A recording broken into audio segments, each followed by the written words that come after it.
Hello, friends, welcome to my channel Nature Cure Lab. In this video I will explain to cure dryness of the eyes.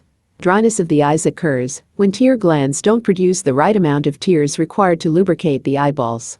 This condition can be irritating, scratchy feeling, redness, light sensitivity, tired eyes, blurred vision, and pain in both eyes. Dryness of the eyes can be cured by 1. Supplement your diet with omega-3 fatty acids will relieve the symptoms of dry eyes by reducing eye inflammation and more tear production for eyeball lubrication. You can use omega-3 supplements or intake foods rich in this nutrient, such as ground flaxseed or flaxseed oil, soybean oil, chia seeds, fatty fish, salmon, tuna, sardines, mackerel, and oyster, walnuts. 2. The best and easy treatment for dry eye is rehydrating by drinking plenty of water. Because when consuming less water, the body also attempts to restrict its fluid output, thus resulting in dryness. 3. Use warm compression on both eyes. Wash your eyelids and lashes to remove dust particles and irritants. 4. Blink frequently as much as possible.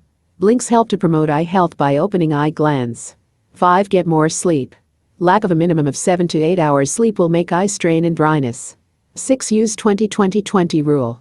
In this digital world, we all probably spend a good number of hours looking at screens, like your computer, smartphone, television, or other digital devices. Looking at screens for a longer period resulting in eye strain. Practice the 20-20-20 rule for help. Every 20 minutes spend looking at the screen, look away at something that is 20 feet away from you for 20 seconds. Or every 20 minutes spent on the screen, close your eyes, relax for 20 seconds. If you like this video, give it a thumbs up and share. If you want more natural medicine and tips, subscribe to this channel. Thank you, stay safe.